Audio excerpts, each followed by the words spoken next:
একটা সময় ছিল যখন যুদ্ধ মানেই ছিল আমেরিকার জন্য এক ধরনের লাভের সমীকরণ। যুদ্ধ মানেই অস্ত্র বিক্রি, নতুন প্রভাব বিস্তার আর শেষে বিজয়ের ঘোষণা। কিন্তু মধ্যপ্রাচ্যের আকাশে এখন যে সংঘর্ষ চলছে সেখানে সেই পুরনো হিসাব যেন আর মিলছে না। যুদ্ধ চলছে, বিপুল অর্থ ব্যয় হচ্ছে, কিন্তু জয় কোথায়? এই প্রশ্নটাই এখন আমেরিকার ভিতরেই ঘুরপাক খাচ্ছে। ইরানের বিরুদ্ধে যুক্তরাষ্ট্র ও ইসরায়েলের যৌথ সামরিক অভিযান শুরু হওয়ার 3 সপ্তাহ পার হয়ে গেছে। সাধারণত আমেরিকার যে কোনো সামরিক অভিযানের শুরুতেই একটা পরিষ্কার ধারণা পাওয়া যায়, কে এগিয়ে কে পিছিয়ে। কিন্তু এবার চিত্রটা ভিন্ন। হামলা চলছে, সেনা মোতায়েন হচ্ছে, কিন্তু শেষটা কেমন হবে তার কোনো স্পষ্ট ইঙ্গিত নেই। বরং সময় যত যাচ্ছে ততই বোঝা যাচ্ছে এই যুদ্ধ আমেরিকার অর্থনীতির উপর চাপ ফেলছে। হোয়াইট হাউসের ন্যাশনাল ইকোনমিক কাউন্সিলের পরিচালক কেভিন হেসেট নিজেই স্বীকার করেছেন যে যুদ্ধের খরচ দ্রুত বাড়ছে।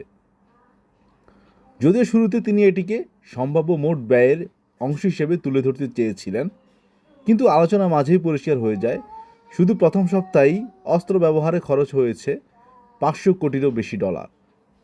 অর্থাৎ যুদ্ধের শুরুতেই বিলিয়ন হিসাব অতিক্রম করেছে। এরপরের হিসাব আরও বিস্ময়কর। দ্বিতীয় সপ্তাহ থেকে প্রতিদিন গড়ে $500 মিলিয়ন খরচ হচ্ছে। 23 দিন হিসাবে এই অঙ্ক দাঁড়ায় প্রায় $22 বিলিয়ন। আর যদি ক্ষতিগ্রস্ত যুদ্ধবিমান, রাডার সিস্টেম ও অন্যান্য সামরিক সরঞ্জাম পুনঃস্থাপনের খরচ যোগ করা হয়, তাহলে মোট ব্যয় সহজেই $300 বিলিয়ন ছাড়িয়ে যেতে পারে। এখন প্রশ্ন হলো, এই বিপুল অর্থ ব্যয়ের বিনিময়ে আমেরিকা আসলে কী পাচ্ছে? ডোনাল্ড ট্রাম্প বলছেন যুদ্ধ প্রায় শেষের পথে। তার দাবি যুক্তরাষ্ট্র তার লক্ষ্য অর্জনের খুব কাছাকাছি, কিন্তু একই সময়ে মার্কিন মেরিন ইউনিট মধ্যপ্রাচ্যে প্রবেশ করছে। নতুন সেনারা জাপান ও ক্যালিফোর্নিয়া থেকে রওনা দিয়েছে। যদি যুদ্ধ শেষের দিকে হয়, তাহলে নতুন বাহিনী কেন পাঠানো হচ্ছে? এই দ্বৈত বাস্তবতাই এখন সবচেয়ে বড় প্রশ্ন হয়ে দাঁড়িয়েছে। একদিকে ট্রাম্প বলছেন পরিস্থিতি নিয়ন্ত্রণে আসছে, অন্যদিকে ইরান জুড়ে বোমা ও ক্ষেপণাস্ত্র হামলা অব্যাহত। তার দাবি ইরানের সামরিক শক্তি প্রায় ভেঙে পড়েছে, অথচ ইরানের ড্রোন ও মিসাইল এখনও মার্কিন ও মিত্র ঘাঁটিগুলোতে আঘাত হানছে। এমনকি দিয়াগো গার্সিয়ার মতো দূরবর্তী ঘাঁটিও পুরোপুরি নিরাপদ নয়। সবচেয়ে গুরুত্বপূর্ণ প্রতীকী এলাকা হয়ে উঠেছে হরমুজ প্রণালী। বিশ্বের প্রায় 20-27% তেল এই সরু জলপথ দিয়েই পরিবাহিত হয়। ট্রাম্প বলেছিলেন এটি নিয়ন্ত্রণ করা খুব সহজ হবে, কিন্তু বাস্তবে দেখা যাচ্ছে বর্তমানে কেবল ইরানের অনুমোদিত জাহাজগুলোই নিরাপদে চলাচল করতে পারছে। অনেক দেশ, এমনকি ভারতের মতো বড় অর্থনীতিও ওয়াশিংটনকে পাশ কাটিয়ে সরাসরি তেহরানের সঙ্গে আলোচনা করছে। যদি সত্যিই আমেরিকার নিয়ন্ত্রণ প্রতিষ্ঠিত হয়ে থাকে, তাহলে জাহাজগুলো কেন নিরাপত্তা ফি দিয়ে পার হচ্ছে? কেন বিশ্ববাজারে তেলের দাম অস্থির? কেন মার্কিন পেট্রোল পাম্পে মূল্য বাড়ছে? এই প্রশ্নগুলোই এখন আমেরিকার অভ্যন্তরে অস্বস্তি তৈরি করছে। হ্যাসেট বলছেন যুক্তরাষ্ট্র এখন বড় তেল উৎপাদক, তাই ক্ষতির আশঙ্কা কম। কিন্তু বৈশ্বিক তেলের বাজার এমন নয় যেখানে কেউ আলাদা হয়ে থাকতে পারে। মধ্যপ্রাচ্যের সরবরাহ কমলেই বিশ্ববাজারের দাম বাড়ে, আর সেই প্রভাব সরাসরি আমেরিকার ভোক্তাদের উপর পড়ে। অর্থাৎ এই সংঘর্ষ শুধু যুদ্ধক্ষেত্রে সীমাবদ্ধ নয়, এটি অর্থনৈতিক যুদ্ধেও পরিণত হয়েছে। এদিকে যুদ্ধের মানবিক মূল্যও বেড়েছে। ইরানের নিহতের সংখ্যা হাজার ছাড়িয়েছে, মার্কিন সেনারাও প্রাণ হারিয়েছে, আহত হয়েছে শতাধিক। সংঘাত ছড়িয়ে পড়েছে লেবানন ও উপসাগরীয় অঞ্চলে।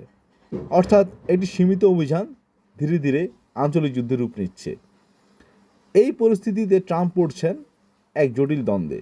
যদি যুদ্ধ থামান, তাহলে প্রশ্ন উঠবে এত ব্যয় করে কী অর্জন হলো? আর যদি যুদ্ধ চালিয়ে যান, তাহলে খরচ আরও বেড়ে যাবে, কারণ ইরানের হারানোর খুব বেশি কিছু নেই এবং তারা দৃঢ়ভাবে প্রতিরোধ চালিয়ে যাচ্ছে। রাজনৈতিক পরিস্থিতিও সহজ নয়। পেন্টাগন ইতিমধ্যে কংগ্রেসের কাছে অতিরিক্ত $50-200 বিলিয়ন তহবিল চাওয়ার প্রস্তুতি নিচ্ছে। অর্থাৎ প্রশাসন নিজেই বুঝতে পারছে যুদ্ধ দ্রুত শেষ হচ্ছে না। রিপাবলিক দলের ভেতর থেকেও প্রশ্ন উঠছে, লক্ষ্য কী? শেষ কোথায়? এর মধ্যে নতুন একটি সামরিক বিকল্প সামনে এসেছে, খাড়ক দ্বীপ। মাত্র 8 বর্গ কিলোমিটার আয়তনের এই ছোট দ্বীপটি ইরানের প্রধান তেল রপ্তানি কেন্দ্র। বিশ্লেষকদের মতে এটি দখল করতে পারলে ইরানের অর্থনীতিতে বড় ধাক্কা দেওয়া সম্ভব হবে। কিন্তু এখানে সবচেয়ে বড় ঝুঁকি রয়েছে। ইরান স্পষ্ট জানিয়েছে খাড়ক দ্বীপে হামলা হলে তারা লোহিত সাগর সহ পুরো অঞ্চলের জ্বালানি স্থাপনাগুলোকে লক্ষ্যবস্তু বানাবে। অর্থাৎ তখন যুদ্ধ আর সীমিত থাকবে না, বরং বৈশ্বিক জ্বালানি নিরাপত্তা সরাসরি হুমকির মুখে পড়বে। এই কারণেই ট্রাম্পের বক্তব্য অনেকের কাছে রাজনৈতিক প্রচারণা মনে হচ্ছে। তিনি বলছেন বিজয় খুব কাছাকাছি, কিন্তু একই সঙ্গে যুদ্ধের পরিধি বাড়ানোর ইঙ্গিত দিচ্ছেন।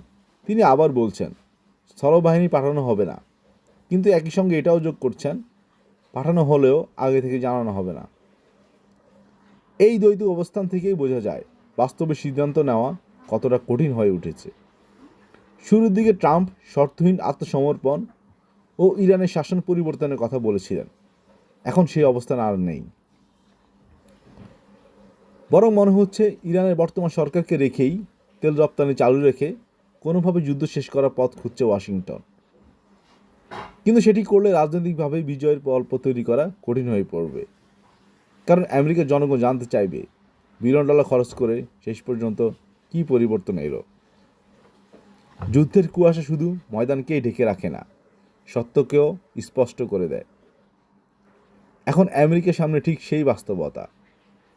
বাস্তব চিত্র বলছে যুদ্ধ দীর্ঘ হচ্ছে, ব্যয় বাড়ছে, ঝুঁকি বাড়ছে, কিন্তু রাজনৈতিক বক্তব্য বলছে জয় প্রায় নিশ্চিত। এই দুই বাস্তবতার মাঝখানে দাঁড়িয়ে আছে ট্রাম্প প্রশাসন।